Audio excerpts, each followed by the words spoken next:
Hello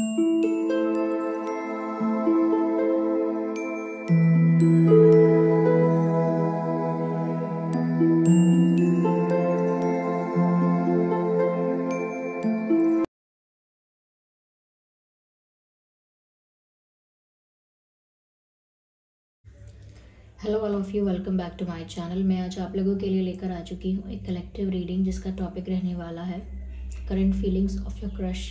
आपके crush कैसा currently feel कर रहे हैं, कैसा महसूस कर रहे हैं, हम जानेंगे। ये रीडिंग जनरल है, कलेक्टिव है। हो सकता है कि आपकी सिचुएशन के साथ मैच करे, हो सकता है ना करे, कुछ पर्सन मैच करे। इसीलिए ओपन माइंडेड होकर सुनिएगा और ज़बरदस्ती अपने आप को इस रीडिंग में फिट इन करने की ज़रूरत मत कीजिएगा या कोशिश मत कीजिएगा। जितना आपके साथ रेजोनेट होता है उतना ही एक्सेप्ट कीजिए। और ध्यान रखिए, ये रीडिंग सभी ज़ोडिएक साइंस के लिए है, हर उम्र के व्यक्ति के लिए है, टाइमलेस है। तो जब भी आप इस वीडियो को देख रहे हैं, जब भी आप इस वीडियो तक पहुंचे हैं, यह तभी आपके साथ रेजोनेट करेगा, फिर चाहे आप इस वीडियो तक कितने भी समय बाद क्यों ना पहुंचे हों। ओके व्यूअर्स, ये रीडिंग किसी ऐसे क्रश को लेकर है जिसे आपकी एग्जिस्टेंस के बारे में पता है, यानी जो आपको जानता है, आपका नाम जानता है, आप एग्जिस्ट करते हो, ये बात उसे पता है। ओके, चलिए देखते हैं कि आपके क्रश की करंट फीलिंग्स क्या हैं। Okay,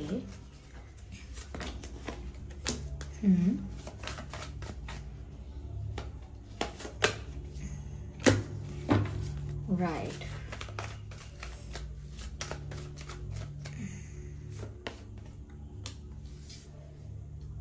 Ace of Swords.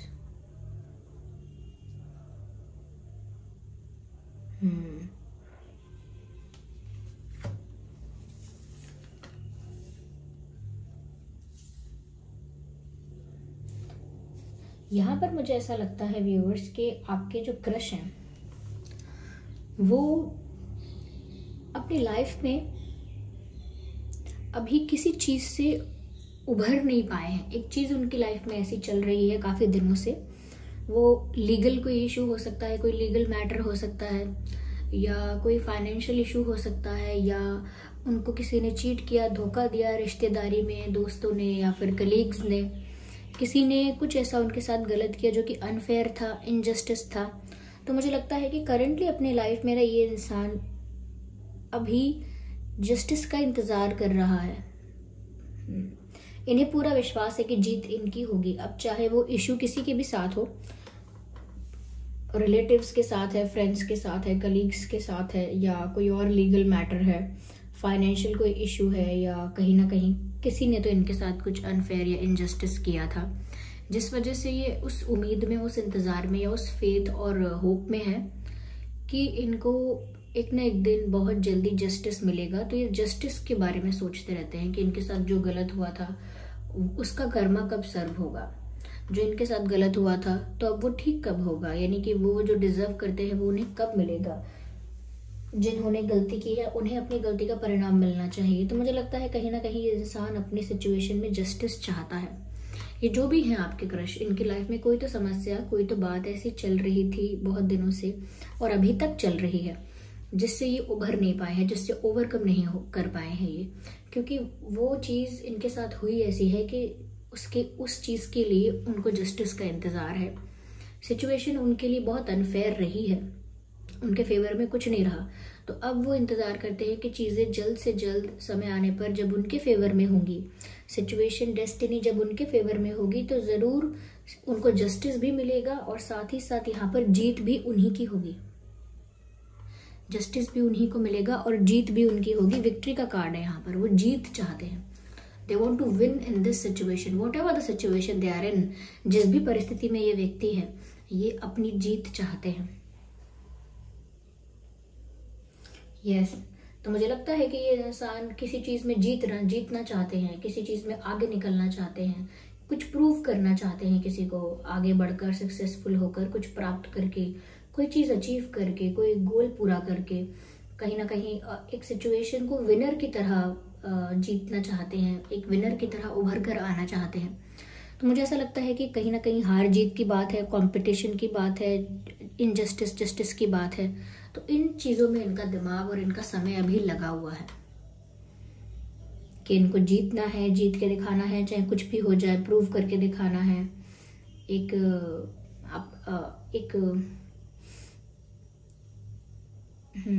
एक विजेता वाली फीलिंग इनको चाहिए, क्योंकि इनको पता है कि जस्टिस इनके फेवर में होगा। ऐसा इनको फेथ है, ऐसा इनको विश्वास है। रही प्यार की बात, तो मुझे ऐसा लगता है कि आपके जो क्रश है ना, उनके पास ऑफर्स आते हैं, लोग उनमें इंटरेस्ट भी दिखाते हैं, लेकिन वो अभी इन सब चीज़ों की तरफ देख नहीं रहे हैं, which means this person is not giving attention to these things. This person, ऐसा नहीं है कि पर्पसली अवॉइड कर रहे हैं, नेचुरली उनका दिमाग इतनी सारी चीज़ों से भरा हुआ है कि वो उस तरफ जा ही नहीं रहा। प्यार की तरफ या इमोशनल कनेक्शन की तरफ उनका ध्यान जा ही नहीं रहा। इनफैक्ट ऐसा लगता है कि लव लाइफ को लेकर अभी इनकी लाइफ में कुछ रेजिस्टेंस, कुछ ब्लॉकेज अभी दिख रहा है। इनकी लव लाइफ को लेकर जो पाथ है वो बहुत क्लियर और स्मूथ नहीं दिख रहा। ऐसा लगता है वहाँ पर ब्लॉकेज है, वहाँ पर रेजिस्टेंस है, रुकावटें हैं, और वो इसीलिए क्योंकि ये पर्सन अभी रेडी नहीं दिख रहा है किसी भी कनेक्शन को बनाने के लिए, किसी भी रिश्ते में आने के लिए। ये इंसान अभी प्रिपेयर नहीं दिख रहा। ऐसा लगता है ऑफर्स भी आते हैं, लोग भी इंटरेस्ट लेते हैं इनमें, लोग इनको अपनी तरफ अट्रैक्ट करने की भी कोशिश करते हैं। ओके, लोग इनको अपनी तरफ अट्रैक्ट करने की भी कोशिश करते हैं, लेकिन वो फिर भी उस तरफ ध्यान नहीं दे रहे हैं या उसे कंसिडर नहीं कर रहे हैं। वो फिर भी उस चीज़ की तरफ नहीं देख रहे हैं या उस चीज़ को एक्सेप्ट नहीं कर रहे हैं। तो प्रपोजल्स, ऑफर्स, चाहे कुछ भी आते हैं, इनका उधर ध्यान ही नहीं है। इनके दिमाग में कुछ और खिचड़ी पक रही है। इनको लग रहा है कि पहले मैं अपनी लाइफ की पुरानी चीज़ों को, जो मेरे संग हो रहा है पहले से ही, मेरे साथ जो होता आया है, पहले मैं उन चीज़ों को सॉर्ट आउट करूं, पहले मैं उन चीज़ों से बाहर आऊं, तब जाके मैं इन सब चीज़ों के बारे में सोचूंगा या सोचूंगी। कहीं ना कहीं इनके लिए रिश्ते भी आते हैं, ऑफर्स आते रहते हैं, लेकिन ये इंसान थोड़ा सा एक जिद में है कि नहीं, मुझे अभी इन सब चीज़ों पे ध्यान नहीं देना है। I have other things to do. अभी बहुत सारी चीज़ें हैं जो मुझे अभी करनी है। तो ऐसा ही ठान चुके हैं ये। एस ऑफ स्वॉर्ड्स का कार्ड आप देख रहे हैं। ऐसा ये इंसान ठान चुका है, जिद पर आ चुका है, एक फाइनल डिसीजन जैसा इन्होंने लिया हुआ है। लाइक एक स्ट्रॉन्ग सॉलिड डिसीजन इन्होंने अपने लिए लिया हुआ है। आगे हम और क्लैरिफाई करेंगे इस सिचुएशन को।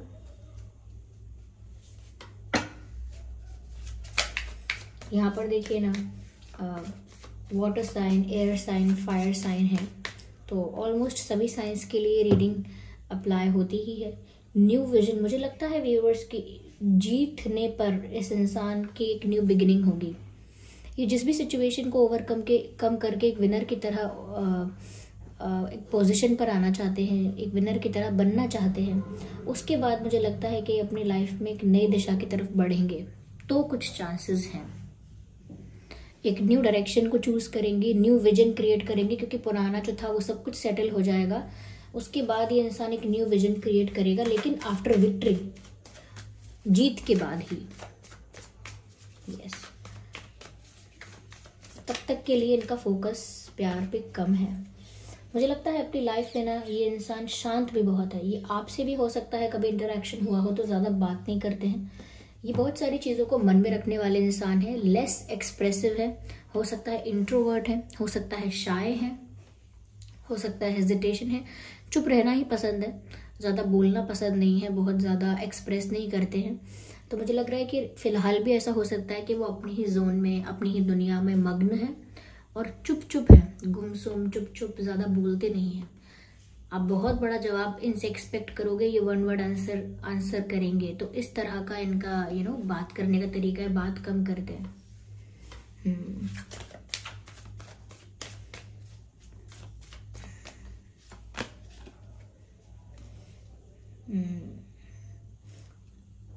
ऐसा लगता है जैसे अगर कोई उनसे पूछता भी है कि क्या है क्या नहीं, तो वो अपना पेन किसी से शेयर करना नहीं चाहते, इसीलिए भी साइलेंट है। आपसे, किसी से, अपने दोस्तों से आप अपना स्ट्रेस, अपने दोस्तों से किसी से अपना स्ट्रेस या अपना कोई टेंशन, अपने दिल का कोई दुख सुख वो बांटना नहीं चाहते। They want to keep it to themselves. अपने तक ही सीमित रखना चाहते हैं। अपने अपने मन की बातें, अपने दुख की बातें, अपनी तकलीफों की बातें या कोई भी बातें उन्हें सबको जा के बताना अच्छा ही नहीं लगता। They are not open to sharing this or any information. ज़्यादा वो लोगों को बातें बताते नहीं हैं। और इन्होंने जो फैसला लिया है कि पहले मैं अपनी लाइफ की पुरानी चीज़ों से, पिछली चीज़ों से, या जो अब तक चलती आ रही हैं, पहले मैं इन चीज़ों से फ्री हो जाऊं या इन चीज़ों को सेटल कर लूं, सॉर्ट आउट कर लूं, उसके बाद मैं अपनी लाइफ में कहीं आगे किसी डायरेक्शन में, किसी दिशा में एक न्यू बिगिनिंग की तरफ आगे बढ़ूंगा या बढ़ूंगी। लेकिन तब तक जो डिसीजन उन्होंने लिया है कि पहले मुझे बहुत सारी चीज़ें अपनी लाइफ में सॉर्ट आउट करनी है, वो डिसीजन उन्होंने बहुत सोच समझ के लिया है। जल्दबाजी का फैसला नहीं है, उन्होंने बहुत शांत मन के साथ ये निर्णय लिया है।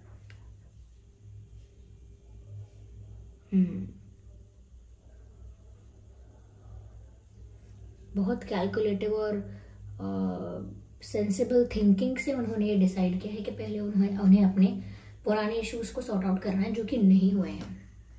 ओके, स्टिल मैं देखती हूँ यहाँ क्या चांसेस हैं, ये क्या अपकमिंग क्या सिचुएशंस बन सकती हैं आपकी इस पर्सन के साथ, अगर कोई चांस है या क्या है।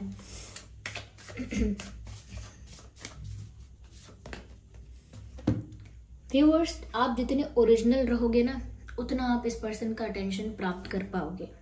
यानी कि जितना आप इन्हें इम्प्रेस करने के लिए अपने आप को बदलने की कोशिश करोगे, you will fail in that. आप उसमें हारोगे या उसमें आपको सक्सेस नहीं मिलेगी।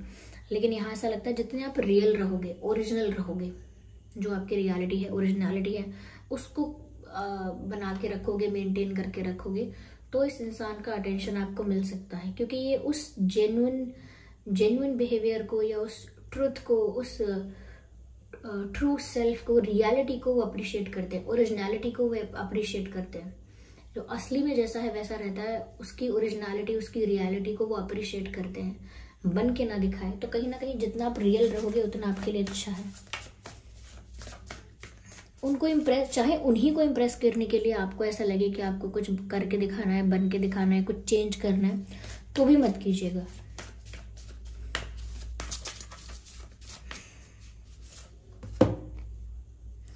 Luck is on your side. तो व्यूअर्स, मुझे ऐसा लगता है कि आगे जो उनकी लाइफ में एक न्यू बिगिनिंग होने वाली है या एक न्यू जर्नी जो स्टार्ट होने वाली है, वो आपकी तरफ भी हो सकती है। क्योंकि यहाँ मैसेज है luck is on your side, यानी कि जो लक है, भाग्य है व्यूअर्स, वो आपके फेवर में है। तो चांसेस हैं कि वो जो भी अपनी न्यू जर्नी स्टार्ट करेंगे, न्यू बिगिनिंग करेंगे, एक न्यू डायरेक्शन की तरफ मूव करेंगे, पुरानी चीज़ों से फ्री होके, पुराने इश्यूज को सेटल करके, तो बहुत ज़्यादा चांसेस हैं कि उसमें आपको फ़ायदा हो, क्योंकि आपकी तरफ लक है। ओके, आने वाले समय में आपकी तरफ लक है, आपकी साइड में है, आपकी फेवर में है। तो अगर आप चाहो तो डेफिनेटली ऐसा हो सकता है। चलिए एक कार्ड और लेते हैं। No, I need one card at one time. Please cut this.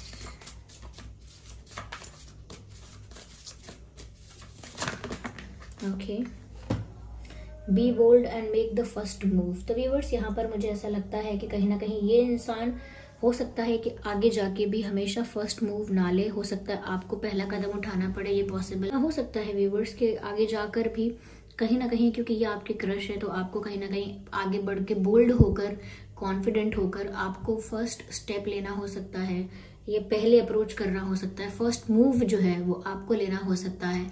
क्योंकि ये इंसान शायद तब भी लेस एक्सप्रेसिव और इंट्रोवर्ट रहे, तो आपको पहला कदम उठा के पहले अप्रोच करना पड़ सकता है, या बोल्डली बहुत सारी चीज़ें पहले से करनी पड़ सकती हैं।